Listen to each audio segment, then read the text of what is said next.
queridos, quero receber os nossos visitantes. Tem alguém nos visitando pela primeira vez hoje? Sejam bem-vindas. Em nome de Jesus, alegria receber vocês, viu? Seja bem-vinda. Tem mais alguém? Não? Temos? Seja bem-vinda. Nossa amiga lá de Buri. Ela lembra de mim lá de Buri. Faz 23 anos mais ou menos. Faz 20 que eu saí de lá. Seja bem-vinda, viu? Mantenha as mãos levantadas. Nós vamos levar um cupom até vocês. É um presente para vocês. Você que é visitante, é um presente. No final você troca esse cupom por um presente lá na entrada. E a igreja recebe os nossos visitantes como? Isso.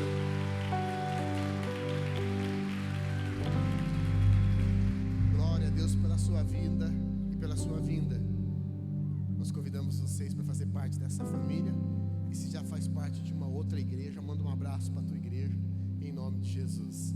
Amém, queridos? Nós vamos para um momento tão importante. Os nossos visitantes não se sintam constrangidos. É um momento que nós entendemos que ele tem uma importância muito grande. É através desse momento que nós adoramos ao Senhor, através da nossa generosidade. Eu estou numa série de mensagens aos domingos e eu decidi repassar todo o livro de Provérbios. Todo o livro de Provérbios. Hoje mesmo comecei e devo terminar até hoje à noite ou amanhã no máximo. E praticamente existem temas específicos. São vários temas, né? São vários provérbios, mas são muitos temas. Mas assim, alguns têm destaque no livro de Provérbios. Por exemplo, lógico, o temor ao Senhor, algo destacado no livro de Provérbios. Nós também vamos ver no livro de Provérbios sobre sabedoria, prudência. Lógico, o livro de Provérbios é tudo isso.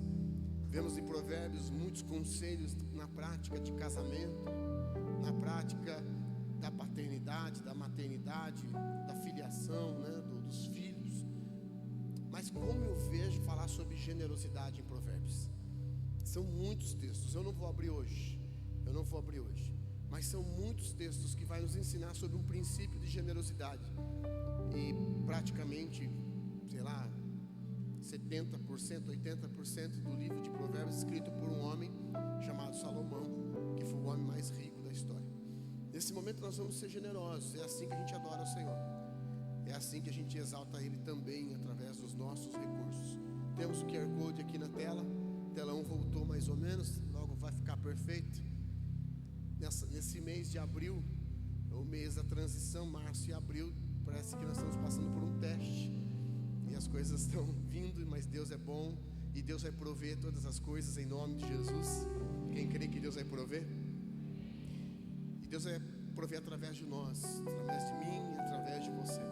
Nesse momento faça isso com muita gratidão no coração. Nós vamos cantar, nós vamos louvar ao Senhor. Enquanto nós cantamos e exaltamos ao Senhor, você vai adorar aí mesmo no seu lugar. A equipe de apoio vai passar nos corredores, nas laterais. Você vai fazendo isso adorando, exaltando a Jesus. Faça isso com todo o seu coração. Eu já volto para a gente orar.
Jesus, nós apresentamos a Ti todos os dizimistas e ofertantes dessa casa. Essa casa está precisando de provisão, mas como eu falei hoje para um amigo, Deus é o dono de tudo e Ele proverá. Eu sei, Senhor Jesus, que o Senhor já está olhando com cuidado para este lugar, está olhando com zelo, e se mantivermos um posicionamento, eu sei que não vai faltar nada. Então, Pai, em nome de Jesus, que a resposta que nós precisamos já esteja disponível nos seus lábios, e eu sei que está. Pai, em nome de Jesus, abençoa o trabalhador, abençoa o empreendedor, abençoa o funcionário público, abençoa, Senhor, aquele que sonha em dar novos passos, que a sua presença já tudo que nós precisamos e nos impulsione a viver uma generosidade. Em nome de Jesus, amém e amém. Você pode aplaudir a Jesus por esse momento.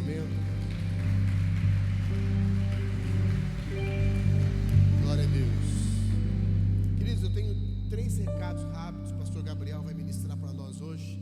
Nós vamos continuar a série Reis de Israel. Para aqueles que estão nos visitando, as nossas quartas se chamam quartas de crescimento, e todo mês nós estudamos sobre alguma série importante do contexto bíblico. E esse mês nós começamos de Gênesis, vamos terminar em Apocalipse. Espero, se der tudo certo, amém? Vamos terminar lá em Apocalipse. E esse mês nós vamos falar sobre 4 ou 5 reis de Israel, e depois nós vamos dar continuidade, tá? E você está convidado para vir trazer sua Bíblia, trazer papel, trazer caneta. Tenha a prática de trazer a Bíblia, a mesma Bíblia, para que você possa anotar, para que você possa escrever. Todas as quartas-feiras, 8 horas da noite. Domingo, às 10 da manhã e às 19 horas, nós temos o nosso domingo em família.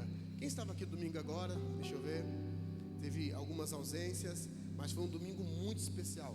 Nós começamos a série Bíblica, uma vida biblicamente próspera, e começamos a tratar um assunto. E assim, irmãos, deixa eu contar para vocês em 30 segundos, que está dando meu tempo já aqui. Acabou o culto, porque durante a série não parece que a igreja está quieta, a igreja não está reagindo, né? Porque não é uma mensagem pentecostal, aquela mensagem que chama a gente, não é? Quando acabou o culto, muitas pessoas vieram falar comigo dizendo: pastor, como Deus falou comigo. Gente, às vezes até chorando, falando que Deus tratou muito o coração delas. Tratamos de um assunto muito especial, e eu acredito que nessa continuidade que nós vamos ter agora, domingo, Deus vai continuar falando conosco em nome de Jesus. E Deus vai curar a sua família, Deus vai curar os seus filhos financeiramente falando. Nós vamos entender o que é uma vida biblicamente próspera em nome de Jesus, amém? E para encerrar, o último recado, nós estamos no dia 15, está chegando, passando essa sexta na outra sexta-feira, a nossa primeira vigília de 2026. Aplauda mais forte a Jesus. Primeira vigília, já vamos começar lá em cima. Vamos receber aqui um amigo, pastor César Graciani, de uma igreja linda. Irmãos, deixa eu falar uma coisa para vocês. A igreja do pastor César Graciani, família Morumbi, tem 1,5% da cidade dentro dela. Vocês acreditam nisso? 1,5% da cidade frequenta a igreja de Siona. Uma igreja que tem passado um avivamento, um despertamento muito grande. E o pastor César vai trazer um pouquinho do que eles estão vivendo lá.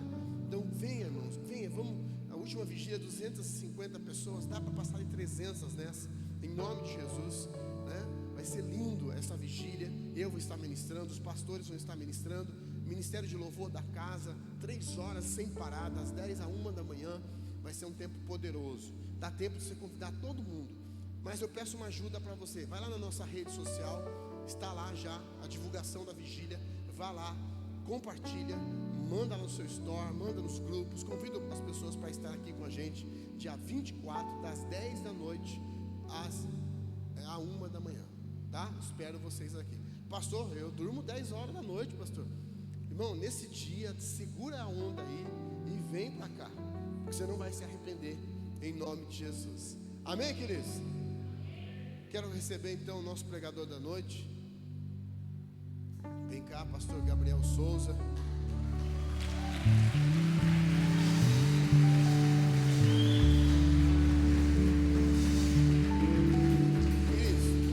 sai do seu lugar, não conversa, não precisa nem falar isso, mas é importante falar. Guarde seu coração, vamos ouvir a voz de Deus em nome de Jesus. Boa noite, igreja. Paz, graça e paz. Amém, amém. Quero te convidar, feche seus olhos onde você está mesmo, curva sua cabeça. Nós vamos orar ao Senhor. Eu sei que você já sente a presença de Deus aqui nesse lugar, mas nesse momento quero te convidar a realmente focar somente em Jesus. Foque somente na voz dele. Jesus, ele já está aqui entre nós. A palavra de Deus diz que o Senhor Deus, ele habita em meus louvores. Espírito Santo de Deus, Pai, nós te agradecemos pela sua presença. Nós sabemos que o Senhor já está aqui entre nós e nós te damos liberdade.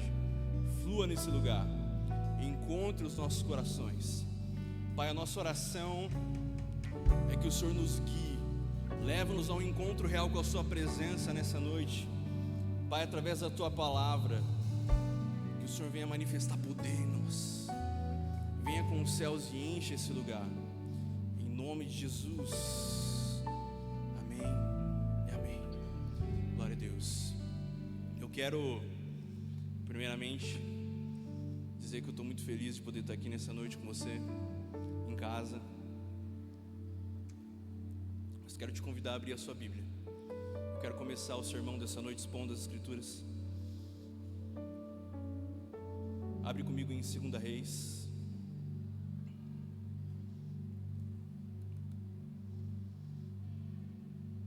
Segunda Reis, capítulo 20.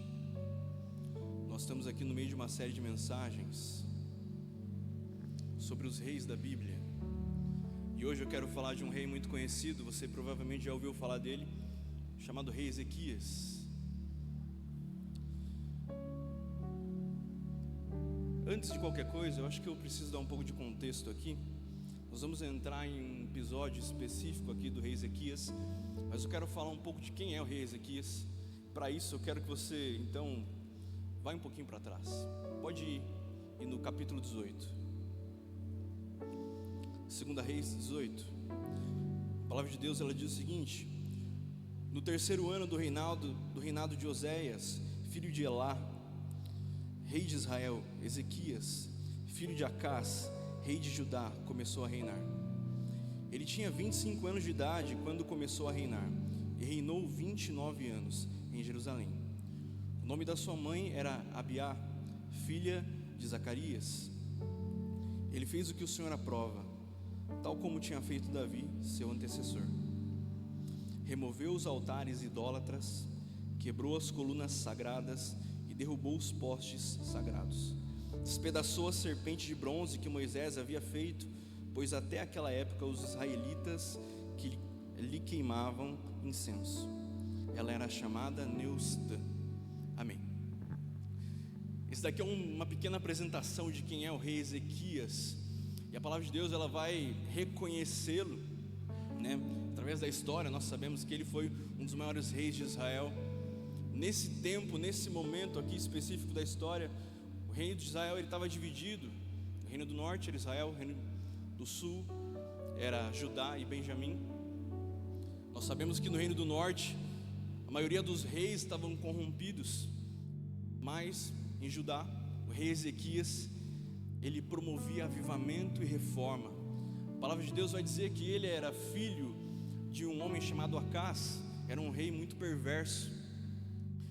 E na contramão do seu pai, o rei Ezequias, ele vem, e a palavra de Deus, de acordo com aquilo que nós lemos, ele derruba os postes idólatras, ele derruba os ídolos, ele queima inclusive a própria serpente de bronze que foi erguida por Moisés no deserto. Naquele momento, no deserto, foi importante, foi um direcionamento divino. A serpente de bronze, o bronze ele aponta para a justiça. Então naquele momento, quando o povo de Deus olhava para a serpente, eles eram curados, né, das picadas das serpentes do deserto. E aquilo acabou se tornando um ídolo, né? Então a palavra de Deus diz que até aquele momento eles ainda estavam queimando incenso para a serpente. E esse rei, esse grande homem de Deus, ele vai lá e ele queima essa serpente também. Agora eu quero que você vá comigo para o capítulo 21. Vamos lá. Naquele tempo, Ezequias ficou doente e quase morreu. O profeta Isaías, filho de Amós, foi visitá-lo e lhe disse: assim diz o Senhor, ponha em ordem a sua casa, pois você vai morrer e não se recuperará. Ezequias virou seu rosto para a parede e orou ao Senhor: lembra-te, Senhor, como tenho te servido com fidelidade e com devoção sincera. Tenho feito o que tu aprovas. E Ezequias chorou amargamente. Versículo 4. Antes de Isaías deixar o pátio intermediário, a palavra do Senhor veio a ele: volte e diga a Ezequias, líder do meu povo: assim diz o Senhor Deus de Davi, seu predecessor: ouvi a sua oração e vi as suas lágrimas, eu o curarei. Daqui a 3 dias você subirá ao templo do Senhor. Acrescentarei 15 anos à sua vida e livrarei você e esta cidade das mãos do rei da Síria. Defenderei essa cidade por causa de mim mesmo e do meu servo Davi. Então Isaías disse: preparem um emplastro de figos. Eles o fizeram e aplicaram na úlcera, e ele se recuperou. Ezequias havia perguntado a Isaías: qual será o sinal de que o Senhor me curará e de que de hoje a 3 dias subirei ao templo do Senhor?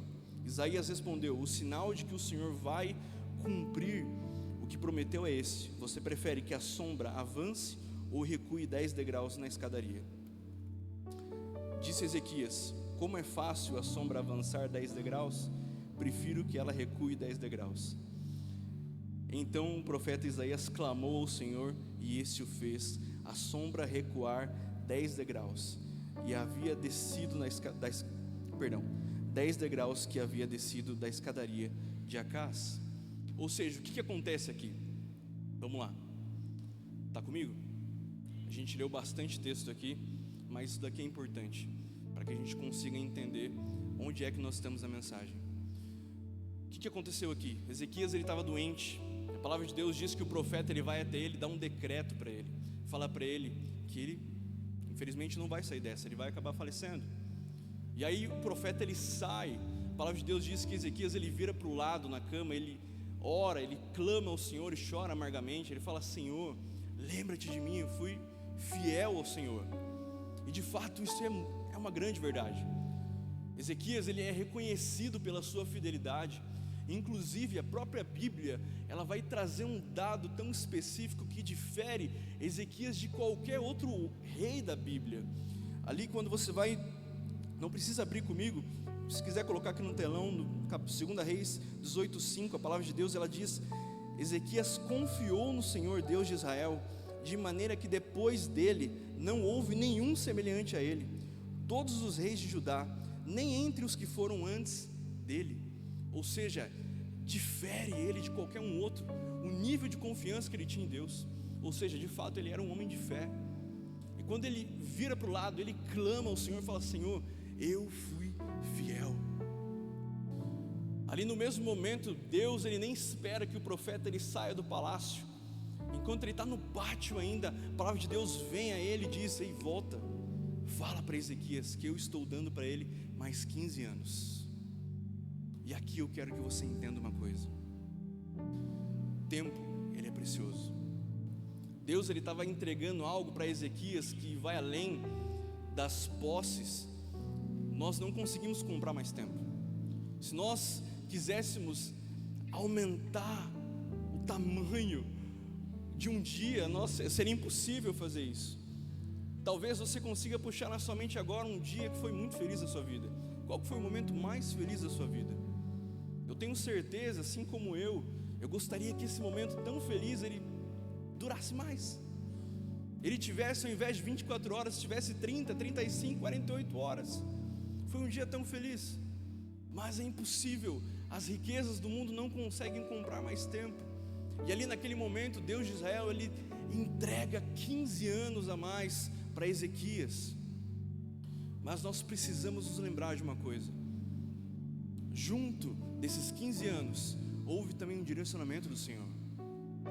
O direcionamento do Senhor não mudou quando Ele deu mais 15 anos para Ezequias. A palavra era a mesma: vai coloque ordem na sua casa. Quando nós vamos aí para o capítulo 21, nós começamos a entender que Ezequias, apesar de ser um grande homem de Deus, reconhecido na Bíblia, não somente pelos seus feitos, mas pelo tamanho da sua fé, ele teve uma mancha no seu legado. O sucessor de Ezequias, seu filho Manassés, ele andou completamente na contramão daquilo que ele acreditava. Na realidade, se eu não me engano, o pastor pode me corrigir se eu estiver errado, mas Manassés reinou durante 59 anos. Eu não sei se eram 59 ou 56, mas ele foi o rei com mais tempo de reinado em Israel, e também foi o pior rei de Israel. O filho de Ezequias, ele assume o trono com 12 anos de idade. E aí eu quero te convidar a pensar um pouco comigo. Se Deus, ele deu mais 15 anos para Ezequias, e Manassés assume o trono com 12 anos, quer dizer que apenas 3 anos após o milagre, Manassés ele nasce. E quando Ezequias ele falece de fato, o seu filho de 12 anos ele assume o reinado, mas me parece que ele não carrega nada daquilo que o pai tinha. E eu quero te convidar a acompanhar comigo isso na palavra. Vamos lá, 2 Reis, capítulo 21, um pouquinho para frente só.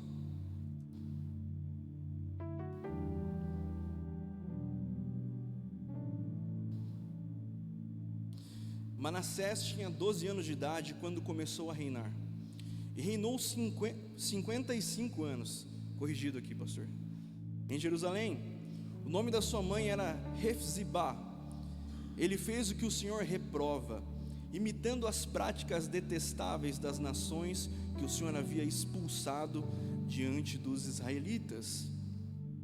Então olha só, Manassés ele reina durante tanto tempo, e ele começa a fazer tudo aquilo que o Senhor Deus ele reprova. Manassés ele levanta novos altares a ídolos, a deuses que não são Deus de Israel e Yahvé, e ele começa a construir um legado negativo. Versículo 3, olha só: reconstruiu os altares idólatras que seu pai Ezequias havia demolido, e também ergueu altares de Baal. Fez um poste sagrado como fizera Acabe, rei de Israel. Inclinou-se diante de todos os exércitos celestes e lhes prestou culto. Essas atitudes, elas são tão controversas, aquilo que Ezequias fez, que é muito difícil, eu não posso afirmar isso com clareza, porque não está descrito no texto bíblico, mas é muito claro, me parece muito claro, que existia talvez uma ferida gritando.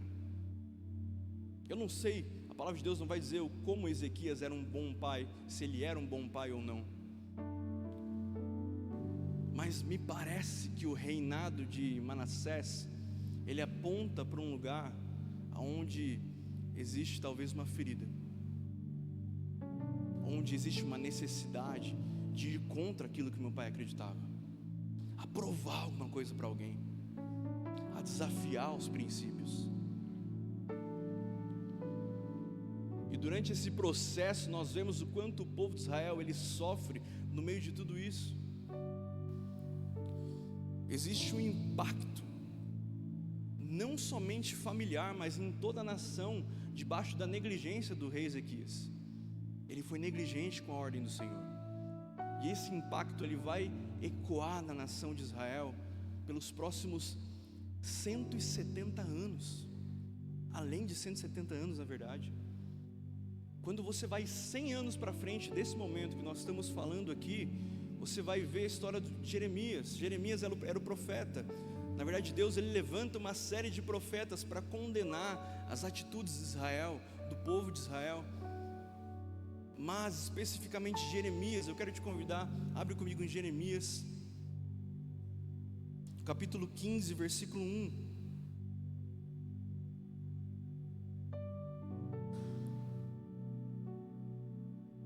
Isso daqui é Deus dando um direcionamento profético para Jeremias. E olha só o que ele fala, presta bem atenção.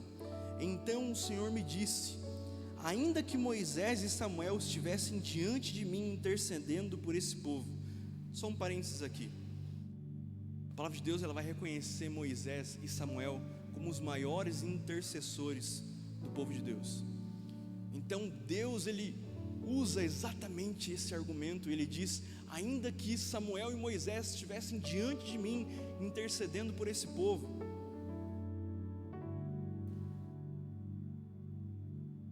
eu não lhes mostraria favor. Expulse-os da minha presença, que saiam.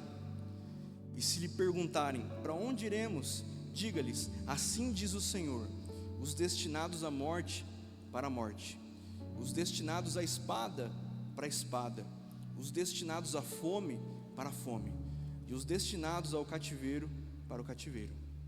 Enviarei 4 tipos de destruidores contra eles, declara o Senhor: a espada para matar, os cães para dilacerar, as aves dos céus e os animais selvagens para devorar e destruir. Presta atenção, versículo 4: e farei deles uma causa de terror para todas as nações da terra, por tudo o que Manassés, filho de Ezequias, rei de Judá, fez em Jerusalém. Olha só, 100 anos depois, você vê o decreto de Deus, um decreto de juízo sobre o povo. Então você percebe que a negligência de um homem de Deus, um homem que era tão apegado ao Senhor, quando você volta lá para o capítulo 18, você vai ver exatamente esse termo, pelo menos na NVI diz: apegado ao Senhor, fiel, ainda assim debaixo de um direcionamento de Deus para organizar a sua casa. Ele não foi capaz de apresentar o Deus de Israel ao seu filho. E aqui fica um direcionamento importante para nós nessa noite. Eu acredito que existe uma janela de oportunidade para nós. Essa pregação, ela não é simplesmente para pais e filhos, mas eu creio que além de pais que já têm seus filhos, ou aqueles que desejam ainda ter filhos, no reino de Deus, quando nós somos plantados, nós naturalmente, sendo saudáveis, geramos frutos. E eu sei que aquilo que Deus ele vai fazer aqui na nossa igreja vai levantar muitos pais e mães espirituais de pessoas aqui também. Eu creio que muitas pessoas aqui já estão gerando frutos dentro de si. Existem frutos sendo gerados dentro de pessoas, e eu sei disso. Nós ainda veremos essas cadeiras vazias lotadas. A nossa maior preocupação nas quartas é: puxa vida, 2 cultos na quarta, e o pessoal que trabalha até 6, que horas que vai ser o segundo culto, pastor? Por isso que essa mensagem é para agora. Nós precisamos apresentar Jesus para os nossos filhos. Você, pai, mãe, Deus te entregou um dever tão grande, uma missão para um tempo como esse. Jesus, o Cordeiro de Deus que tira o pecado do mundo, ele precisa ser apresentado, não pelo pastor simplesmente, mas por você. Seu filho precisa ser tratado assim como uma pessoa que não conhece Jesus lá fora. Puxa, mas ele cresceu na igreja. Como assim, pastor? Ele precisa ser evangelizado, ele precisa conhecer Jesus, ele precisa ter o contato com a glória de Deus, ele precisa ter o encontro dele com Jesus. Nada substitui um encontro real com o Senhor. Se existe uma certeza dentro de mim, depois de algum tempo no meio do ministério, tantas pessoas passaram por mim, consegui ajudar algumas. Às vezes a gente sofre pelas que se vão, e a gente fala: puxa vida, eu me esforcei tanto para mantê-la aqui, mas simplesmente as pessoas fazem suas escolhas. Mas acima disso, elas precisam de um encontro real com o Senhor. O meu encontro com Jesus não é o bastante para manter uma pessoa debaixo da presença de Deus. O meu encontro com Jesus não é o bastante para fazer dela um cristão. A realidade é que o mundo, eles vão vir com ideologias, eles vão vir com vãs filosofias, até mesmo com uma teologia controversa. E se essas pessoas não tiverem um encontro, se os seus filhos não tiverem um encontro real com o Senhor, elas serão levadas por ventos de doutrina. Mas agora, uma pessoa que teve um encontro real com o Senhor, não consegue ser dissuadido por filosofias. Uma experiência concreta, nada consegue dissolver uma experiência concreta. O encontro real com o dono das Escrituras, o poder da palavra de Deus, nada consegue derrotar o poder da palavra. Agora presta bem atenção nisso. Nós precisamos apontar o caminho do Evangelho para os nossos filhos. Não podemos falhar na nossa missão. Apresentar Jesus para a próxima geração, não podemos falhar como os mensageiros. Paulo, ele vai chamar-nos de cartas vivas, e é isso. Ao ponto que nós somos os mensageiros, também somos as cartas vivas, porque enquanto os seus filhos espirituais ou os seus filhos biológicos, eles não se apaixonam pela palavra de Deus, eles estão lendo você. Eu não sei como foi que Manassés cresceu dentro da sua casa, olhando para Ezequias, mas se tem algo que eu sei, é que as pessoas que não leem a palavra de Deus estão nos lendo. Nós somos as Bíblias daqueles que não leem. Ao mesmo tempo que nós somos as cartas vivas, nós também somos os mensageiros. Nós somos aqueles que têm um prato de comida para aquele que tem fome. Existe uma missão para mim e para você. Entenda isso. Todo filho precisa ser evangelizado até que ele se apaixone pela mensagem.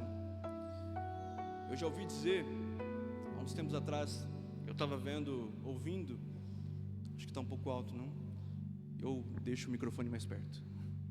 Eu estava ouvindo uma mensagem do Hernandes Dias Lopes. Ele dizia que Davi, o rei Davi, ao mesmo tempo que ele ganha o mundo, ele perde a sua família. Ao mesmo tempo que ele salva o mundo, ele perde a sua família. Noé, ao mesmo tempo que ele salva a sua família, ele perde o mundo.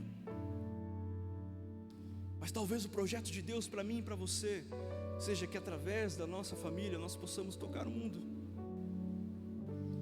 Através da nossa família nós possamos tocar o mundo. Pela Bíblia nós vamos ver diversos homens e mulheres de Deus que em algum momento acabaram falhando com os seus. Mas o nosso ministério, eu não estou falando de altar, eu estou falando daquilo que Deus incutiu dentro de você. Ele começa dentro da nossa casa. Ele começa diante dos olhos daqueles que nos veem diariamente. Sabe, Davi, enquanto ele se preparava para ser rei, mesmo sem saber que iria ser rei, ele adorava ao Senhor com a audiência de um homem só. Dentro das nossas casas, fazendo das nossas mesas os altares, nós estamos com a audiência dos nossos. Quem somos nós? Quem somos nós quando ninguém nos vê? Qual é a mensagem que eu tenho expressado com a minha vida? Para onde eu tenho apontado?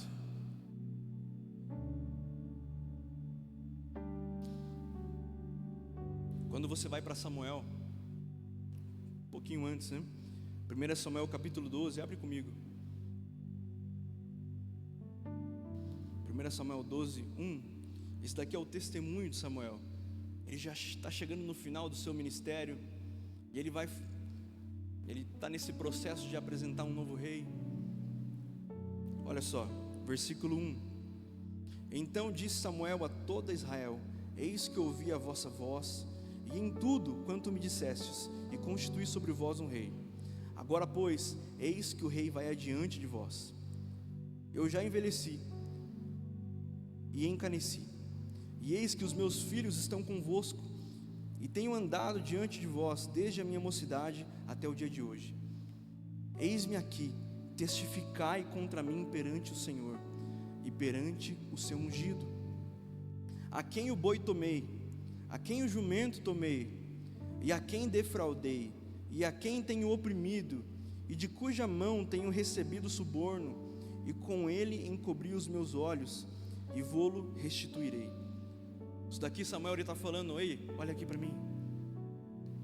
Se tem alguém aqui que eu roubei, que eu defraudei, ou até mesmo que eu recebi suborno, fale agora, que eu restituo agora. Ou seja, ele está provando ali o seu testemunho, quanto ele tem sido um profeta idôneo, um profeta e juiz. Olha só, ele continua, versículo 4: então disseram: em nada nos defraudaste, nem nos oprimiste, nem recebeste coisa alguma da mão de ninguém. Porém, você percebe ali no início da nossa leitura, que ele fala: eu vos deixo os meus filhos. E aí eu quero te convidar, vai para o capítulo 8, 1 Samuel, capítulo 8, versículo 1. E sucedeu que, tendo Samuel envelhecido, constituiu a seus filhos por juízes sobre Israel. E aqui o primeiro erro: quem é que constitui os juízes de Israel? Nós acabamos de passar pela série de mensagens juízes. Quem constitui os juízes é Deus, e não um nepotismo. Não é Samuel que constitui os novos juízes. E aqui Samuel, ele constitui seus filhos como os juízes de Israel. Versículo 2: e o nome do seu filho primogênito era Joel, o nome do seu segundo Abiá, e foram juízes em Berseba. Porém seus filhos não andaram pelos caminhos dele, antes se inclinaram à avareza, aceitaram o suborno e perverteram o direito. Esse é mais um exemplo. Nossos filhos, eles podem até mesmo ter sucesso lá fora, eles podem alcançar seus objetivos, mas se eles não encontrarem Jesus, de nada vale. A palavra de Deus, ela diz: o que adianta ganhar o mundo e perder a sua alma? E eu sei que você, assim como eu, você se preocupa com o futuro dos seus filhos. Você, líder, se preocupa com as pessoas que estão abaixo de você. Tem algumas pessoas que passaram pela minha vida, eu já me peguei falando: poxa vida, olha só, essa pessoa, ela é incrível, ela é idônea, ela é muito certa, uma pessoa reta, confiável, tem tudo, só não tem Jesus. Então não tem nada, de nada adianta. E aqui você percebe que os filhos de Samuel, eles fazem a sua escolha.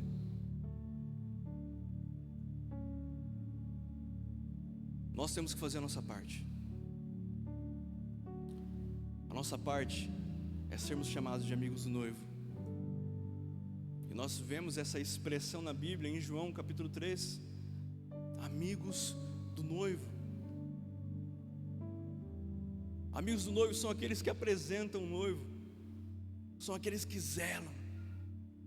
Quem é o noivo? Jesus. Quem é a noiva?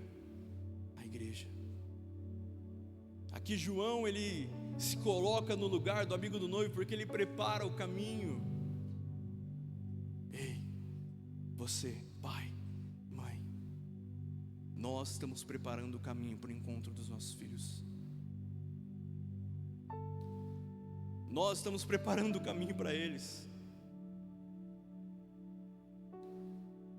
Isso precisa queimar no nosso coração de tal forma a fazer com que cada atitude ela passe a ser pensada a partir de hoje. Eu me peguei pensando uns dias atrás. Eu tenho uma Bíblia infantil que eu comprei para a Zoe, e eu pensava: não, eu vou esperar ela começar a entender, porque daí eu vou pegar a Bíbliazinha e eu vou ler para ela. Não, ela precisa ouvir desde já. Eu não estou querendo dizer que ela vai entender a historinha, mas as atitudes, elas falam mais do que as palavras. Eu tenho certeza que ela percebe as minhas atitudes. Talvez ela não entenda completamente as minhas palavras, mas ela percebe cada atitude minha. E eu estou vendo com os meus olhos ela começar a aprender a reagir às minhas atitudes. Por trás de cada passo que ela começa a querer dar, existe uma mensagem implícita de tudo aquilo que ela viu dentro de casa. E ali eu senti Deus incomodando meu coração. Você precisa ler para ela, leia para ela. Ela precisa se apaixonar pela palavra. Se ela não se apaixonar pela palavra, ela dificilmente vai encontrar o autor da palavra.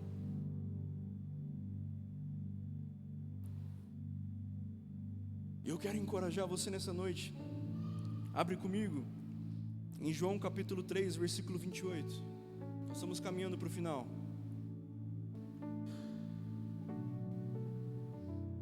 João capítulo 3, versículo 28, a palavra de Deus, ela diz: vocês mesmos são testemunhas do que eu disse.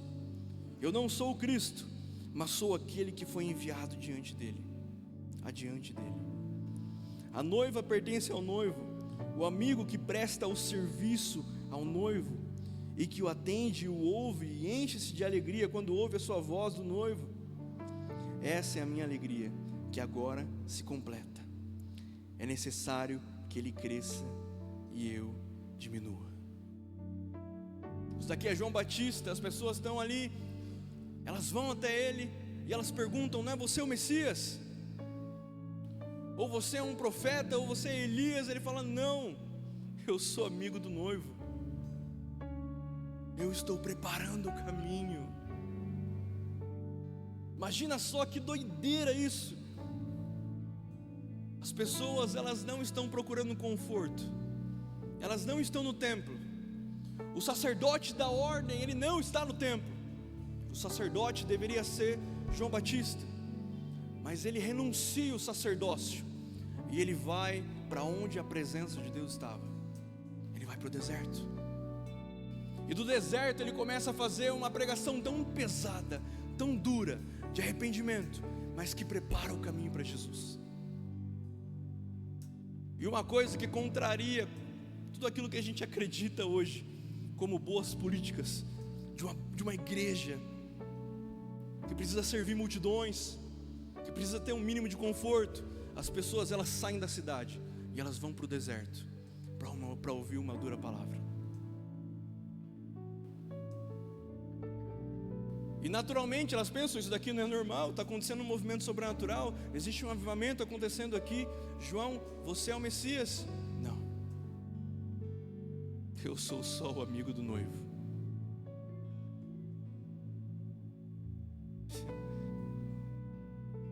Olha a sua volta, olha a sua volta. Esse é o amigo do noivo. Essa é a amiga do noivo. Ao ponto que você prepara o caminho para os seus filhos. Não se esqueça, você também apresenta o noivo para sua esposa, sua esposa. Sua família precisa conhecer a Cristo. Você percebe na Bíblia, não vou ter tempo agora, nós estamos chegando no final já. Mas João Batista, enquanto ele está na sua pregação, pregando a respeito de Cristo, ele não sabia que era Jesus. Mas no meio de uma multidão, quando os olhos dele cruzam com os olhos de Jesus, cada átomo do ser dele expressa que ele encontrou o propósito da sua vida. E no meio das pessoas ele aponta e diz: eis o Cordeiro de Deus que tira o pecado do mundo. As pessoas foram para ver João, elas foram para ouvir a mensagem de João. Está acontecendo alguma coisa muito esquisita aqui. Eu não sei o que é, mas existe alguma coisa acontecendo aqui. Quem é que está falando? Esse homem, é ele. E no mesmo momento ele aponta para o meio da multidão, especificamente para uma pessoa, e ele diz: eis o Cordeiro de Deus que tira o pecado do mundo.